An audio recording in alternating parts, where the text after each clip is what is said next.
Education today and future implications, یعنی تعلیم آج کیا ہے اور اس کی فیوچر امپلیکیشنز کیسے ہوں گی. It seems very simple but actually it is a complex process that needs to be understand. So for that we will do a systematic overview of educational and developmental issues. یعنی ان کا ایک over view جو لینا ہے وہ بہت ضروری ہے. اب ایک سسٹمیٹک اوور ویو کے لیے ایک بہت بڑی ویرائٹی ہے ان ایشوز کی جو کہ ایجوکیشن کی فیلڈ سے متعلق ہیں اور ڈیولپمنٹ سے متعلق ہیں. ایجوکیشن کی فیلڈ اور ڈیولپمنٹ، اور پھر ان سے جو کورسپونڈنگ تھیریز ہیں جن کی ہم نے پہلے بھی بات کی کہ وہ تھیریز کیا ہیں جو کہ کنسرنڈ ہیں ایشوز کے ساتھ، جس میں ایک آرگنائزنگ اسکیم ان تھیریز کے لیے جو ہے اس کو امپلوائے کرنا ایک ضرورت ہے. یعنی ہمیں ایک آرگنائزنگ اسکیم کی ضرورت ہے تاکہ ہم اس کی بائیفرکیشن کر سکیں، اس کو اس طرح سے سمجھ سکیں جس سے بہترین طریقے سے ہمیں جو مسائل ہیں ڈیولپمنٹ اور ایجوکیشن کی ان کی سمجھ آ سکے. اب اس آرگنائزیشن کو کرنے میں یا اس آرگنائزنگ اسکیم کو سامنے لے کے آنے میں 3 ڈفرینٹ ڈائمینشنز میں ہم ایشوز کو جو ہے وہ سارٹ آؤٹ کر سکتے ہیں،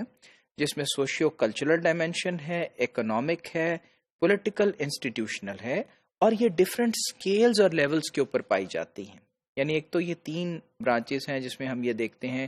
کہ معاشرتی اور کلچرل ڈائمینشن ہے، پھر اس کے ساتھ ساتھ معاشی ہے یعنی اکنامک ہے، اور سیاسی ڈائمینشن ہے جو کہ سیاست کے ساتھ ساتھ انسٹیٹیوشنل لیول کے اوپر چل رہی ہے، لیکن یہ ڈفرینٹ اسکیلز میں پائی جاتی ہیں. سوشو کلچرل ڈائمینشن میں اگر ہم دیکھیں تو کور کانسیپٹس کیا ہو سکتے ہیں، یعنی سوشل سٹیٹس ہے، سوشل کیپٹل ہے اور کلچرل کیپٹل ہے. پھر اس کے بعد ہم اگر بات کریں اکنامک یعنی معاشی ڈائمینشن کی، تو اس کے اندر ہم دیکھتے ہیں کہ اکنامک کیپٹل ہے، اس کے بعد انکم ہے، مٹیریلسٹک ایسٹس ہیں جو کہ موجود ہوتے ہیں لوگوں کے پاس، ان کی ایکسیس یا رسائی ریسورسز تک کیا ہے، یہ سینٹرل کانسیپٹس ہیں. فردر پولیٹیکل انسٹیٹیوشنل میں اگر ہم دیکھیں تو ہم دیکھتے ہیں کہ اس فیلڈ کی کیریکٹرسٹکس میں کیا ہے کہ پاور ریلیشنز کی بات ہوتی ہے، اور سوال اٹھایا جاتا ہے پارٹیسپیشن کے اوپر، سوشل نیگوشیشن کے پروسیس کے اوپر، اور ڈیسیژن میکنگ کے جو پروسیسز ہیں ان سب کی بات کی جاتی ہے. So if we proceed further then we see کہ every single thematic issue from the education and development field has its particular place in the ordering scheme. ایک ordering scheme ہم لے کے آئیں گے، ایک ایسا آرڈر جس میں ترتیب کے ذریعے کرونولوجیکلی ان کی جو اہمیت ہے اور یہاں وہ پائی جاتی ہیں اس کے تحت ہمیں ایک اسکیم وضع کرنی ہوگی جس میں ان سب فیکٹرز کو ہمیں رکھنا ہوگا. فار ایگزامپل اگر ہم مثال لیں تو نیشنل ایجوکیشن جو پالیسی ہے اور سیٹ اپ ہے نیشنل ایجوکیشن سسٹم کا، یہ نیشنل لیول کے اوپر یعنی لیول جو ہے وہ نیشنل ہوگا، اور پھر اس کے ساتھ ساتھ پولیٹیکل اور انسٹیٹیوشنل ڈائمینشن کا حصہ ہیں. سو اس طرح سے اگر ہم ایشوز کو دیکھیں ڈیولپمنٹ اور ایجوکیشن کے، تو ہم انہیں اس طرح سے بکھرا ہوا جو ہے وہ اینالائز، اسٹڈی اور ریسرچ ان پہ نہیں کر سکتے، بلکہ ہم ان کو ڈفرینٹ لیولز میں تقسیم کر کے ان کے کچھ ایسے جو لیولز ہیں جو کورسپونڈ کرتے ہیں بنا کے بہتر طریقے سے انہیں سمجھ سکتے ہیں. اب اس کے ساتھ ساتھ اگر ہم دیکھیں کہ انکریز جاب کی اگر ہم بات کرتے ہیں، انکم اپرچونٹیز کی بات کرتے ہیں جو ایجوکیشن پہ بیسڈ ہے، تو پھر یہ لوکل ہاؤس ہولڈ کا حصہ ہوگا. یعنی ایک دم نیشنل لیول سے گھر کے لیول پہ آپ آ جائیں گے، ایک شخص کے امیڈیٹ پرائمری گروپ کے اوپر بات کریں گے جو کہ اکنامک ڈائمینشن کا حصہ ہوگا. اب یہ دیکھیے اگر ہم اس چارٹ کو دیکھتے ہیں تو اس پہ ہمیں نظر آ رہا ہے کہ 3 بڑی ڈائمینشنز ہیں جن کی ہم نے بات کی. سوشیو کلچرل ڈائمینشن، اس کے ساتھ ساتھ اکنامک ڈائمینشن، اور پھر پولیٹیکل انسٹیٹیوشنل ڈائمینشن. اب ان کے نیچے ان کے کور کانسیپٹس لکھے ہیں، یعنی سٹیٹس ہے، سوشل کیپٹل اور کلچرل کیپٹل حصہ ہے سوشیو کلچرل ڈائمینشن کا. اکنامک میں اکنامک ایسٹس کی بات کرتے ہیں، ایکسیس ٹو ریسورسز کی بات کرتے ہیں، اور جب ہم پولیٹیکل انسٹیٹیوشنل ڈائمینشن کی بات کرتے ہیں تو وہ پاور اور پارٹیسپیشن میں آ جاتا ہے. گلوبل لیول کے اوپر اب یہ باتیں کیا ہوں گی،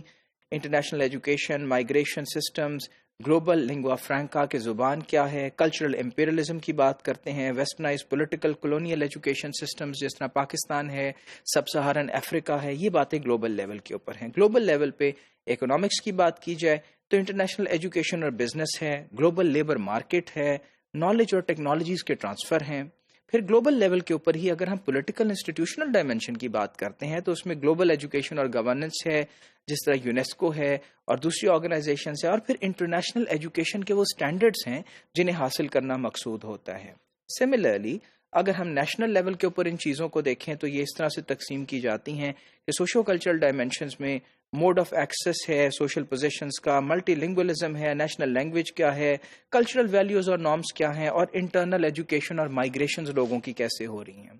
اکنامک ڈائمینشنز پہ نیشنل لیول میں فائنانسنگ ایجوکیشن کی حکومت کیسے کرتی ہے، پرائیویٹائزیشن ہے سیکٹر کی وہ کیسے ہے، نیشنل ہیومن کیپٹل کیا ہے، ریٹس آف ریٹرن کیا ہے پبلک انویسٹمنٹس کے اوپر۔ اور پولیٹیکل انسٹیٹیوشنل ڈائمینشن کو دیکھیں تو نیشنل ایجوکیشن پالیسی کو دیکھا جائے گا، ریسورس ایلوکیشن کو دیکھا جائے گا، انسٹیٹیوشنل سیٹ اپ کو دیکھتے ہیں، اور پھر ٹیچر ٹریننگز کیا ہیں، ریکروٹمنٹ کے کیا طریقہ کار ہیں نیشنل لیول کے اوپر جو ہر ملک میں ڈفرینٹ نظر آئیں گے۔ پھر ریجنل کی بات کرتے ہیں۔ اب ہم ریجن کے اوپر اگر آ جائیں تو اس میں سوشو کلچرل ڈائمینشن، یعنی اب ہم اوپر سے نیچے کی طرف آ رہے ہیں۔ اب دیکھیے گلوبل سے نیشنل پہ آئے، نیشنل سے ریجنل پہ آ گئے، تو ریجنل میں ریجنل ایجوکیشن ڈسکورسز کیا ہیں، یعنی صوبے میں کیا ہیں، شہروں میں کیا ہیں،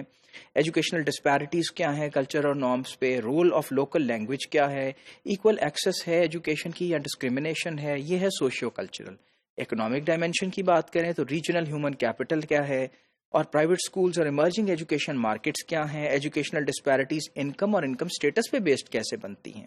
پھر اس کے ساتھ پولیٹیکل انسٹیٹیوشنل ڈائمینشن کو دیکھیں تو سوال ہے کورسپونڈنس کا، نیشنل اور ریجن اور لوکل اس کی باتوں کے اوپر، جس طرح ہمارے ہاں 18th امینڈمنٹ کے بعد صوبوں کا کیا رول ہے، وفاق کا کیا رول ہے، اور پھر لوکل گورنمنٹس کس طرح اس چیز کو لے کے چلتی ہیں، یہ سب سوالات ہیں۔ اور پھر ریجنل سیٹ اپ ہے ایجوکیشن اور ایڈمنسٹریشن کا۔ And lastly we would come down now to the level of the local household, کہ ہاؤس ہولڈ پہ ایک گھر کے لیول پہ ایک شخص کی جو پرسنل لائف ہے وہاں کون سے ایفیکٹس ہیں۔ تو وہاں سوشیو کلچرل ڈائمینشن میں اس کا سوشیو اکنامک سٹیٹس ہے، کلچرل کیپٹل ہے، لینگویج کوڈز ہیں کہ وہ کس طرح سے بات کرتے ہیں، سوشل موبلٹی ہے،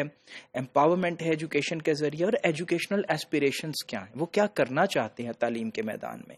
اکنامک میں مانیٹری انکم کیا ہے، کتنے پیسے وہ حاصل کرتے ہیں، اپرچونٹیز کیا ہیں اکنامک ایڈوانسمنٹ کے لیے، ریٹرنز کیا ہیں ان کی انویسٹمنٹ کے اوپر، اور اکنامک یوزیبلٹی کیا ہے ان کی سکلز اور کریڈینشلز کی۔ اینڈ فائنلی political اور institutional dimensions at the household level, at the local level would talk about political consciousness and critical citizenship، کہ ایک شخص کتنا باشعور ہے، کتنا وہ سیاسی طور پہ جو ہے وہ سمجھدار ہے اور حصہ لے رہا ہے پولیٹیکل نیگوسیشن کے اندر، اور پھر پارٹیسپیشن کیا ہے پبلک اور کمیونٹی افیئرس کے اندر ایک شخص کی۔ تو یہ دیکھیے کہ یہ ایک بہترین اسکیم ہے جس کے تحت ہم دیکھ سکتے ہیں کہ کس طرح سے ایجوکیشن جو ہے اور ڈیولپمنٹ جو ہے وہ پائی جاتی ہے at different levels of life.